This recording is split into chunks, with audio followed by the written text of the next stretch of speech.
I don't want anyone to stand in front of me when I take pictures. I become like a lion. A passion that began after his father bought him a camera when he was a schoolboy. Born in 1932 in Vredendorp, Johannesburg, Peter Magubane will become an international struggle icon.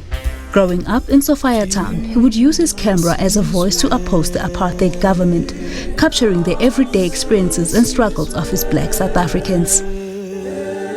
In the process, Magubane's lenses recorded some of the country's historical moments, including the pivotal Brevoort trial and the Sharpeville massacre. Following the horror of the 1960 massacre, liberation movements were banned and many activists and political leaders were arrested or forced into exile. When people were leaving South Africa to go to other countries like Zambia, other parts of Africa, I said, no, I will remain here. I will fight apartheid with my camera.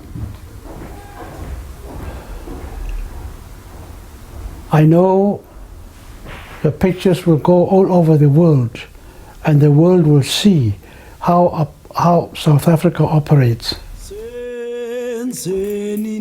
Magubane would work for numerous magazines and newspapers, among them the iconic drum magazine, the Rand Daily Mail and the Times. Among Magubane's most iconic images were those of Winnie Mandela, whom he would later become friends with. In 1969, he was arrested while photographing protesters outside the prison where she and other political activists were being imprisoned. He was held in solitary confinement for 586 days for practicing his craft. Following his release, Magubane covered the student uprising of June 1976, producing a sequence of pictures that brought him international recognition and acclaim, notwithstanding the continued police harassment.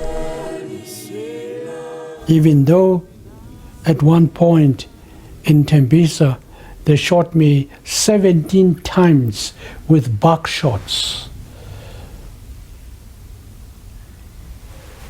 but I survived that. The school children that were there quickly took me to the hospital where I spent 20 days. That was the toughest time I've ever been through.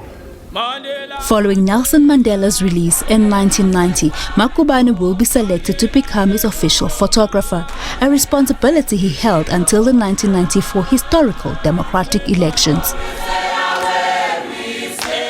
On the birth of South Africa's democracy, Magubane stopped covering news, instead focused on his exhibiting and publishing books on his pictures done over a long career as one of South Africa's leading photojournalists.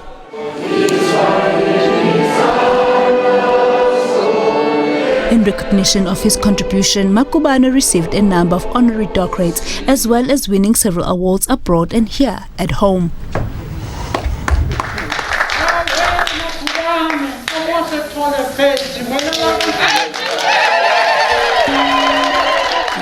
The most notable being a national order in 2017, the highest honor South Africa can bestow an individual. I feel good. I say to myself, at least someone has recognized me. Someone is saying, you have been doing you have done a good job all these years. A praise for her father. Magubane survived by his daughter and 2 sons. Zinja zafulethelana entabeni yakwaMagubane. Wena wakwathole kungesilithole lenkomo kodwa kuyithole lo muntu halala Magubane.